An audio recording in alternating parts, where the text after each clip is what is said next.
1,000 years before the Common Era. Across the jagged, lifeless stone of the Judean wilderness, a scorching wind batters the canyons. Somewhere deep inside one of these pitch-black caves, a man is hiding. His body is broken with exhaustion, his lips are cracked from dehydration, and his eyes are wide with hypervigilance. This is no ordinary fugitive. This is the anointed future king of Israel, David. Yet at this exact moment, King Saul, driven mad by jealousy, has deployed 3,000 elite commandos to hunt him down like an animal. Every loose pebble, every heavy breath could mean instant death. Betrayal, paranoia, and political corruption have chased David from one barren cave to another. The very same shepherd boy who once brought down the giant Goliath with a single stone is now completely alone, staring into the abyss of his own demise. In the darkest hours of this psychological nightmare, David pulls out a scrap of parchment and ink. He doesn't draft a military counter-strategy. He doesn't write a manifesto of revenge. Instead, his trembling hands pen some of the most resilient, comforting words in human history. Words that would echo across 3 millennia. He writes, "The Lord is my shepherd." The catalyst and the crisis modern culture often treats Psalm 23 as a peaceful, serene poem plastered on greeting cards. But it was not written in a comfortable living room or a quiet sanctuary. It was forged in the fires of an absolute existential crisis. Historians and scholars point to 2 definitive periods in David's life that birthed this text.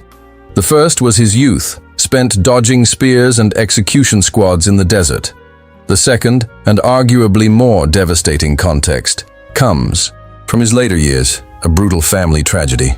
His own beloved son Absalom launched a violent coup d'état to seize his father's throne. Imagine the psychological horror of a father realizing his own child has sent an army to assassinate him. David was forced to flee Jerusalem barefoot, weeping, heading right back into the brutal wilderness he thought he had left behind. Surrounded by enemies, blindsided by absolute betrayal, David looked out at the barren landscape. But he didn't just see rocks and dust. He saw his past. Before the crown, David was a shepherd. He knew firsthand that a sheep cannot survive 24 hours in this landscape on its own. It is completely defenseless. It is entirely dependent on its keeper.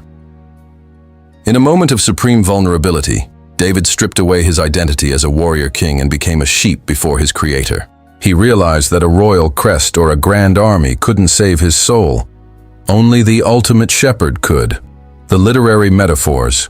To truly understand the power of David's words, we must dissect them through the harsh geographical reality of the ancient Near East. David writes, "He makes me lie down in green pastures. He leads me beside quiet waters." In the Judean desert, green pastures do not exist as vast, rolling meadows. The landscape is a monochrome dust bowl.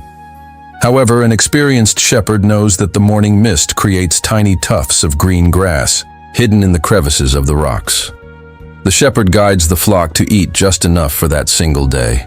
David was declaring that even when resources seem non-existent, the shepherd provides the exact daily portion needed to survive. And the quiet waters? Desert rivers in Israel are notorious for sudden, violent flash floods.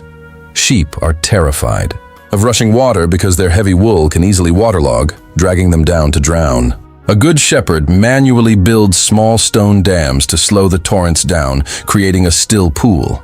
As a psychological storm raged inside David's chest, he was crying out for that deep, supernatural stillness. Then comes the most cinematic and terrifying metaphor of the text. "Even though I walk through the valley of the shadow of death, I will fear no evil, for you are with me." The valley of the shadow of death is a literal place. It refers to the deep, narrow mountain passes of Israel, like the Wadi Kelt, where the canyon walls are so steep that sunlight rarely hits the floor. These ravines were pitch-black breeding grounds for hyenas, leopards, and bandits waiting in ambush. But notice David's psychological framing. He does not say he is trapped or marooned in the valley. He says he is walking through it. The valley is a transit point, not a destination. The darkness is temporary, And what gives a sheep confidence in total darkness? Your rod and your staff, they comfort me. An ancient shepherd carried two distinct tools. The rod was a short, heavy club used as a weapon to smash the skulls of predators. The staff was the long, slender stick with a crook at the end, used to gently hook a fallen sheep by the neck and pull it out of a ravine. David knew his protector, possessed both the fierce strength to fight off his enemies and the gentle touch to rescue him from his own missteps. The table in the presence of enemies midway through the psalm, the narrative undergoes a dramatic, cinematic shift. The pastoral imagery of sheep and shepherds suddenly vanishes. We are transported into a high-stakes royal banquet. David declares, "You prepare a table before me in the presence of my enemies. You anoint my head with oil. My cup overflows." 2. A modern audience eating a meal in front of your enemies sounds petty.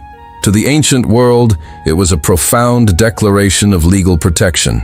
In Bedouin culture, the law of hospitality was sacred. If a fugitive running for his life ran into the tent of a desert chieftain, that host was duty-bound to protect him at all costs. Even if the hunter stood right outside the tent flap with a drawn sword, they couldn't touch the fugitive. Inside the tent, the host would lay out a lavish feast.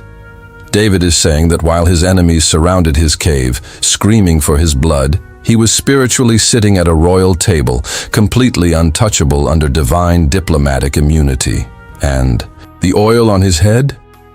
In the scorching heat, a shepherd used a mixture of olive oil, sulfur, and spices to coat the heads of the sheep.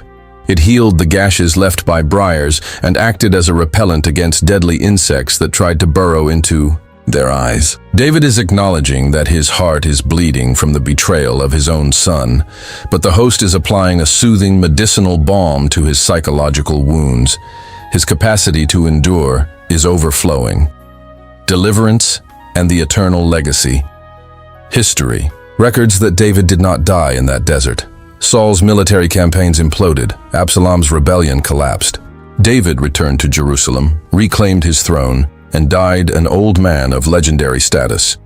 But the true victory of Psalm 23 is not that David got his palace back. Its true victory lies in its final, timeless declaration. "Surely goodness and mercy shall follow me all the days of my life, and I shall dwell in the house of the Lord forever."